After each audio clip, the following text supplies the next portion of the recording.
106.9 FM. You're listening to CHMA 106.9 FM in Sackville, New Brunswick.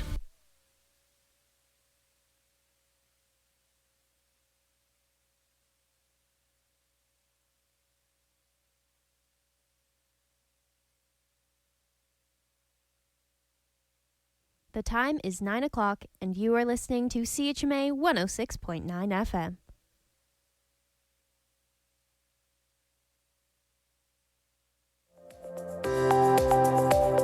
And now it's time for your CHMA News. We're broadcasting from Sackville, New Brunswick, the heart of the Maritimes and the traditional and unceded lands of the Mi'kmaq people. Coming up in the next 15 minutes, we'll have your local news, Atlantic update, weather, sports update, and some community announcements.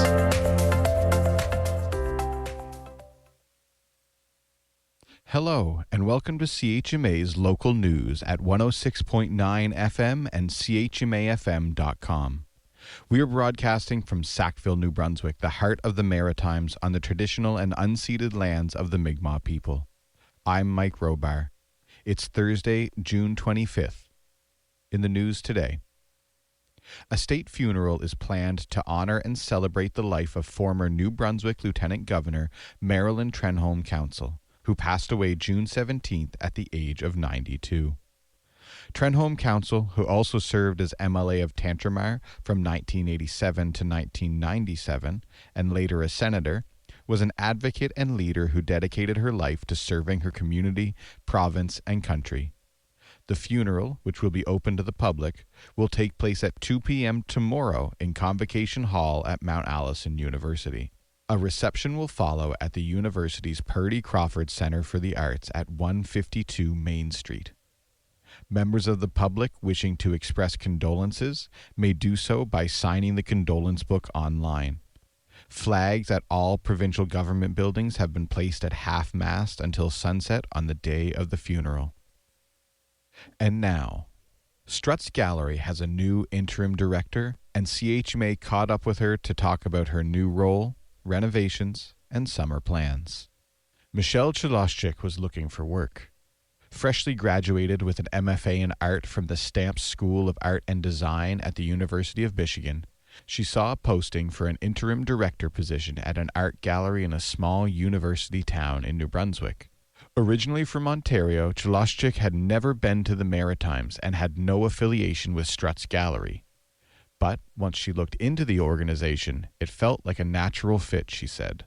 Struts has a really long history as an artist-run center. I mean, the whole motivation for the organization is that we put artists first, and I'm just like, what's better than that, you know? Speaking from experience, I know how hard it is to be an artist and maintain this career, so it's just my pleasure to be like supportive in that way. And I'm a big advocate of community work and community advocacy, so I think we just kind of matched energies. So I guess it was a sort of happy accident. After she got the job, she loaded her things in a van and a trailer and made her way to Sackville, where she is taking the reins from Paul Henderson, who is stepping away on parental leave. Having only arrived a couple of weeks ago, Chaloschik is quickly finding a place in the community she'll call home for at least the next year. I think it's great. The people are really kind. I like that there's always something to do. And then, you know, you can drive out an hour and you're seeing waterfalls and the ocean. So it's gorgeous here. And already she's deep into a long-planned effort to revitalize the building Struts Gallery has called its permanent home since the organization purchased the property at 7 Lawrence Street in 2017. Anyone going by Struts recently has seen the large wooden structure erected out front. It's a support for the exterior wall and the beginning of Phase 1 of an extensive restoration project. Just before Chaloschik started in the role, Struts heard that it received a $50,000 grant through the provincial Built Heritage Program, which provides funding to projects to support the continued use of heritage places while keeping their unique character.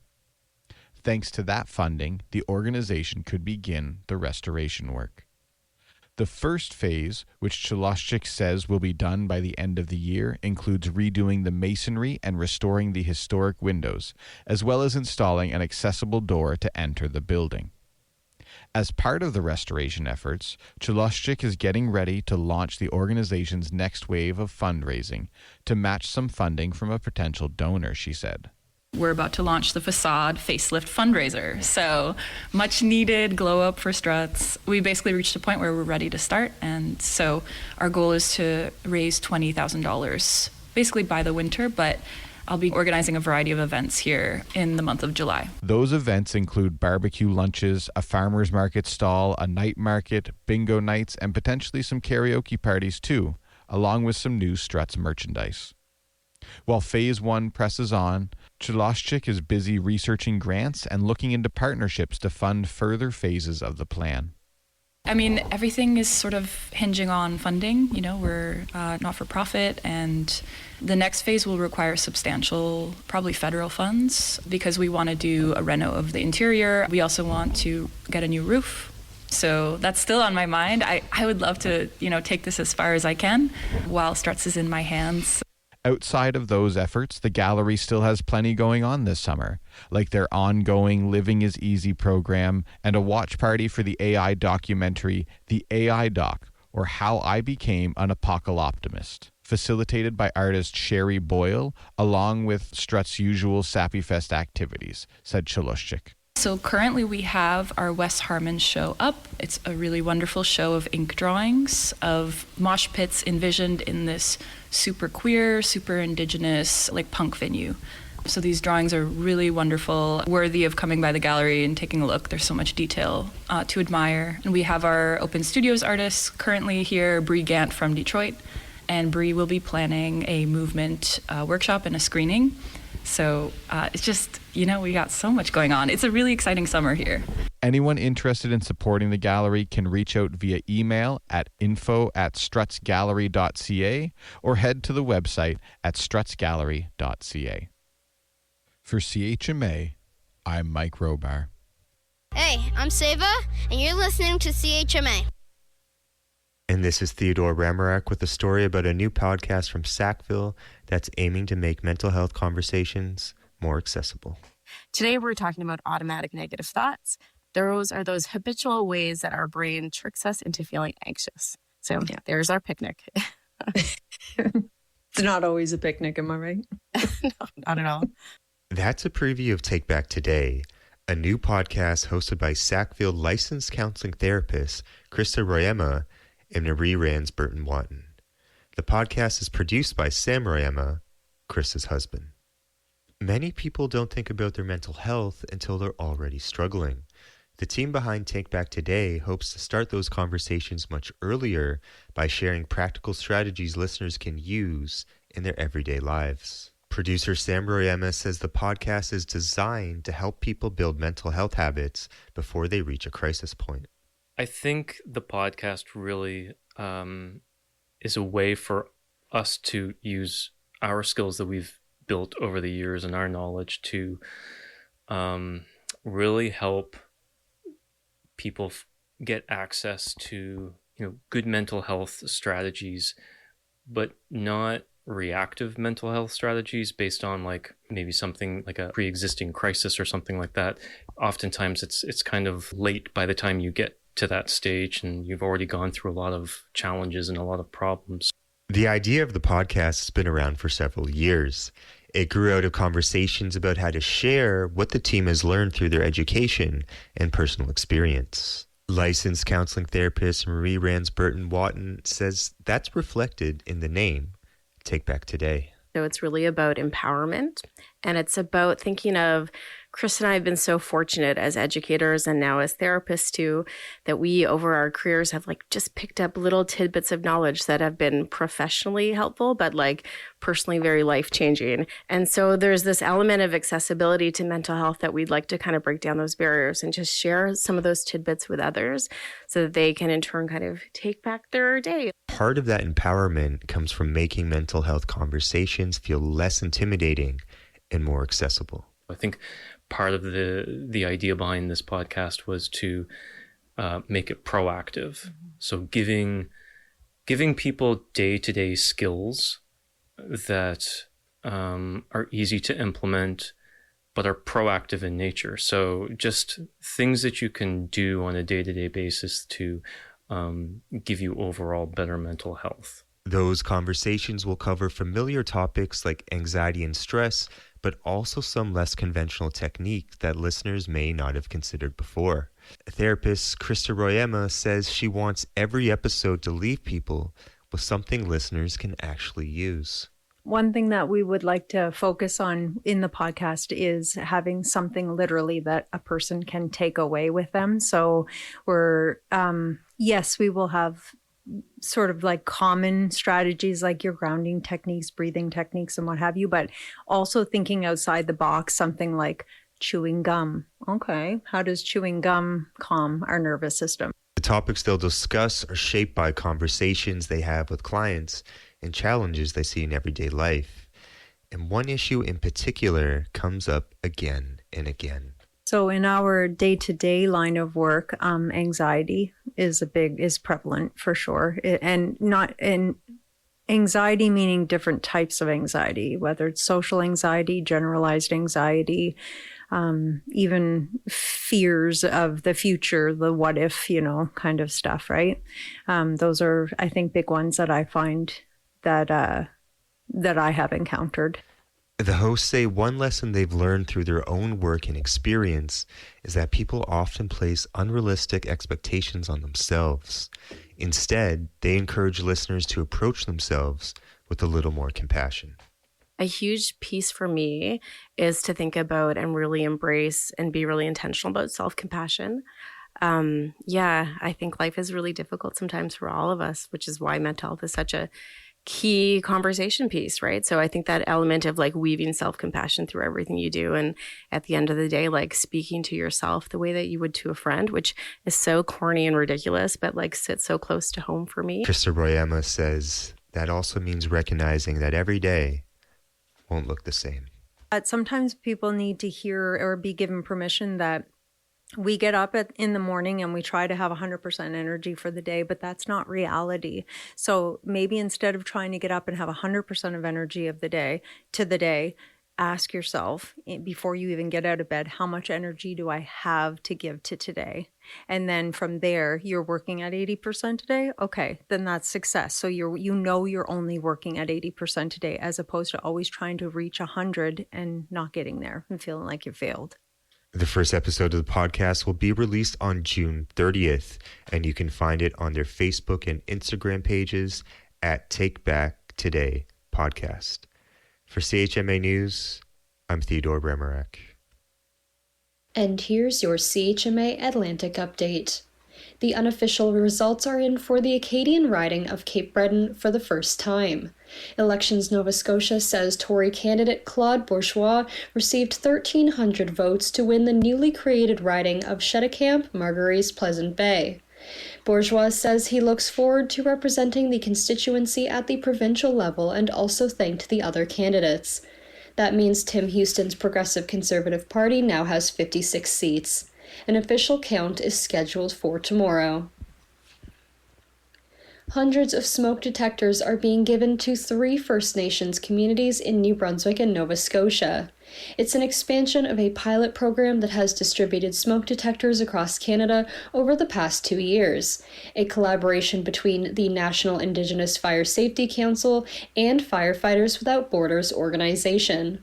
Fire safety company KID is donating about 2,500 smoke detectors to be shared between Sitansisk First Nation and Bilegic First Nation in New Brunswick, while about 200 sensors will be sent to Millbrook First Nation in central Nova Scotia.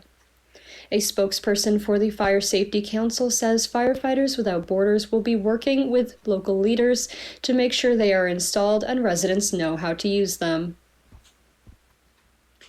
Over the last 2 days, the different Atlantic Canada Social Services ministers met in Prince Edward Island to discuss regional priorities.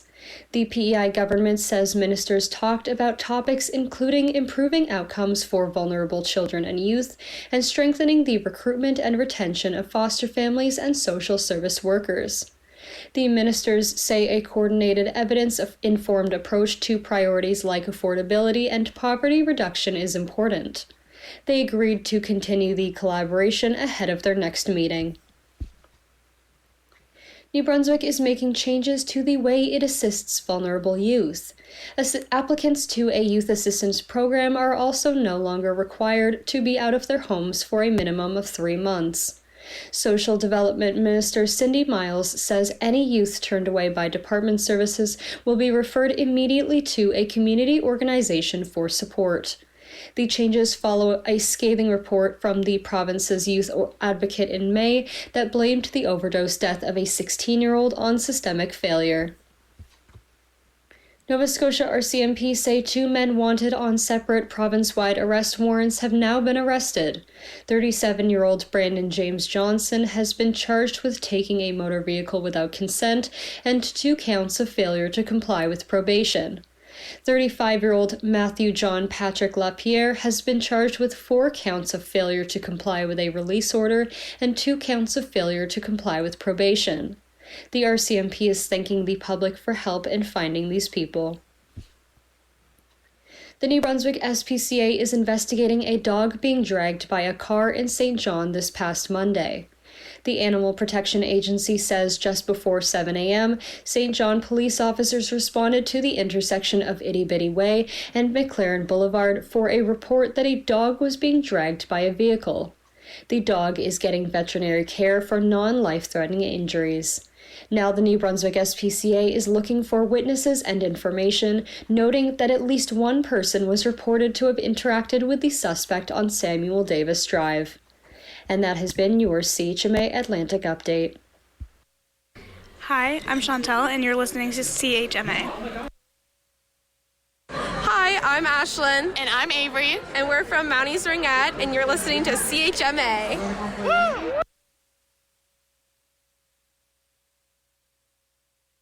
And now for the weather.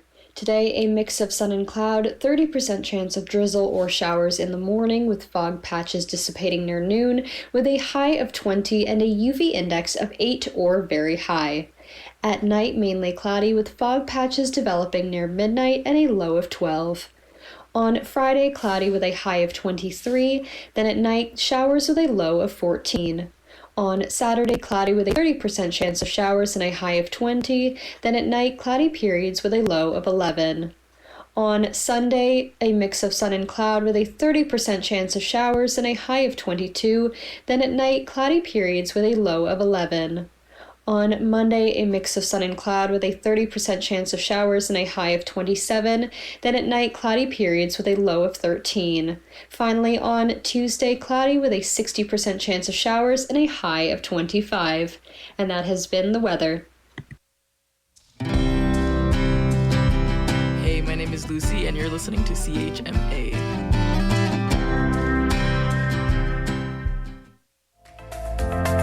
And here's Brian Nielsen with your CHMA Sports Update.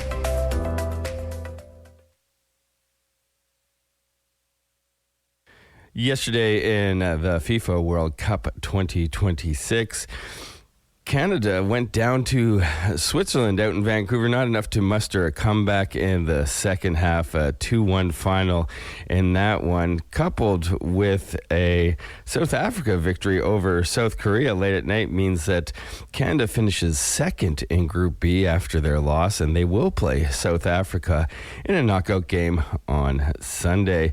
Other results yesterday saw Bosnia-Herzegovina defeat Qatar, and they sit in third place in Group A.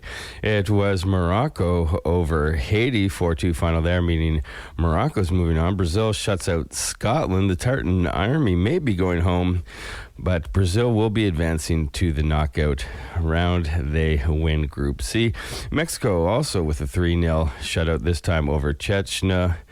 They, too, finished first in their group, Group A, with an undefeated record. And that means Mexico, South Africa, Switzerland, Canada, Brazil, and Morocco are the first half dozen teams to advance to the knockout rounds. Groups D, E, and F play today, including the other co-host, the United States of America. In Major League Baseball action yesterday, your San Diego Padres defeat Atlanta at home, 5-2 final in that one. Blue Jays lose again to the Houston Astros, at the Rogers Center. 3-1 final for the squad from the Lone Star State. And once again, in back-to-back nights, the Philadelphia Phillies, down to their last strike in the top of the ninth, manage another rousing comeback against the Washington Nationals. This time it's a 5-4 final for the Phillies. They moved to 44-36 on the season. In other action, the Marlins defeat the Texas Rangers down in Florida 4-2. It took extra innings for the Guardians to get past the White Sox 4-3. Rockies at home, they defeat the Red Sox 8-6. It was the Angels also in 10 innings defeating the Baltimore Orioles 7-6. Pirates all over the Mariners. 11-1 finish there. Rays defeat the Royals to get their 44th victory of the season. 5-3 final there.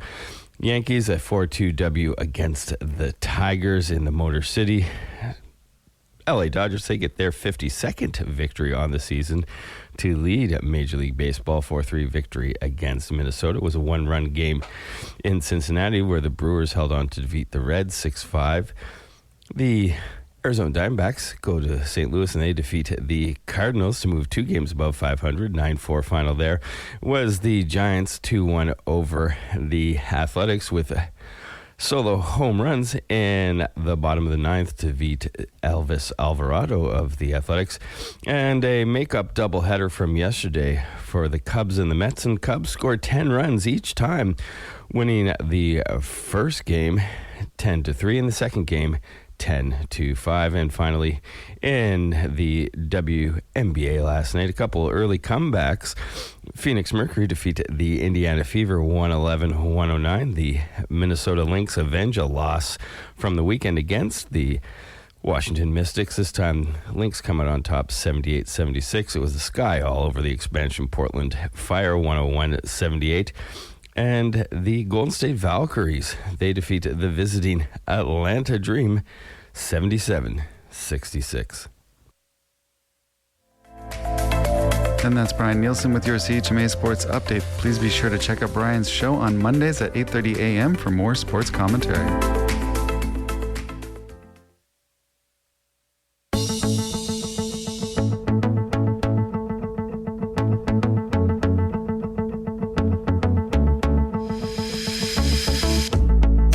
Hello, my name is Kaylin, and you're listening to CHMA.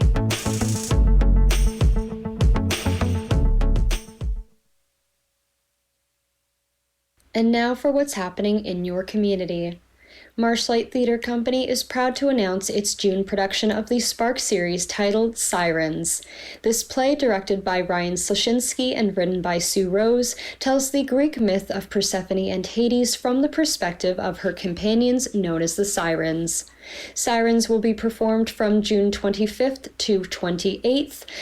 Tickets are $15 per person and can be bought through marshlight.ca. You can find the production on 3 Fairfield Road. Currently, the first 3 performances are sold out, but there are tickets available for the 7:30 performances on the 27th and 28th. That is Sirens, taking place from June 25th to 28th at 7:30 p.m. with a matinee performance at 2 p.m. Happening at 3 Fairfield Road. 333 The Toronto Bathhouse Raids is a gripping theatrical work that brings to life the events of February 5th, 1981, when one of the largest mass arrests in Canadian history sparked a national reckoning. 333 captured the fear of defiance and resilience of a community pushed to the brink, and the uprising that helped ignite Canada's modern 2S LGBTQIA+ rights movement. Bold, urgent, and deeply human, it asks what it means to be seen, to be targeted, and to fight back. Please note this production contains mature themes, staged violence, and full frontal nudity. Tickets can be purchased from the Eventbrite page for $25. Get ready for a Thursday full of punk, rock, and power pop with the joint performance of 3 Canadian artists. From Newfoundland and Labrador, the band Bread Clip and the singer John Moran will be teaming up with Sackville's very own Snake Noise on June 25th to rock Duckies. Expect a mix of Atlantic weirdness, nostalgia, and funky swangin' music to light up your Thursday night. The performance will take place after trivia at 9 p.m. The cover cost is $15 or pay what you can. Roll in on your sweet classic ride or admire some beauties from the past with the Tantramar Old Fashioned Cruise. Active Living and Culture Tantramar will be shutting down Main Street from York Street to Wellington Street to welcome dozens of classic cars to town. There will be live music, a barbecue, and plenty of nostalgia. The event will start at the Bill Johnson Memorial Park and Main Street on June 26th from 6 p.m. to 9 p.m. And that's what's happening in your community. And that was your CHMA News. Please visit www.chmafm.com for more news and to sign up for our email newsletter. Funding is provided by our monthly sustainers, the Community Radio Fund of Canada, and the Municipality of Tantramar's Community Development Grant. If you have a story idea or would like to include an announcement, please write us at news@chmafm.com.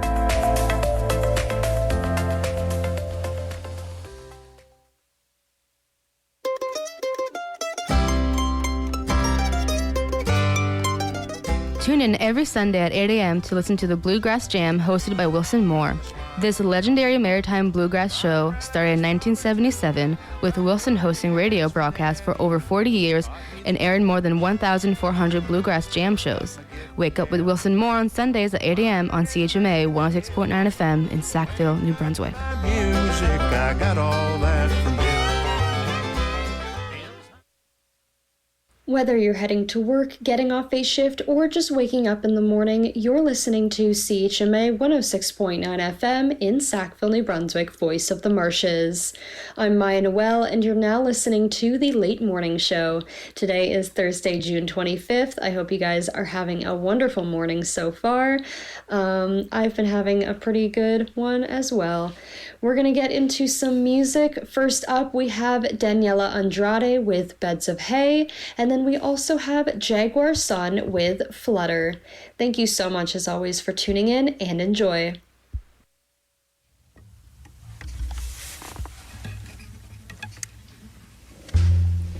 It was 2:30. You planted one on me. I said, why don't you come? Why don't you stay?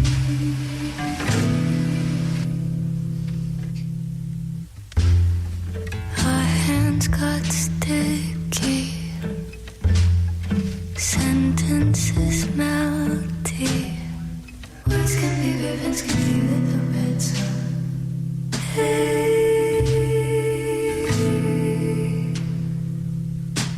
And I want it in my hair, I want it on my back. Find the needle, move it up, and watch it fall.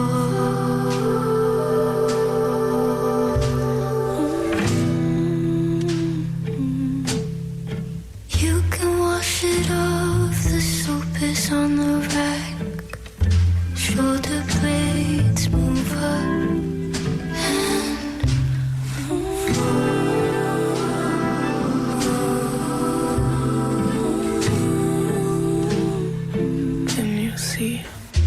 Fingertips light up the ceiling. Cut the chase, ease my feelings. Cut the chase, baby, I don't care. Do something.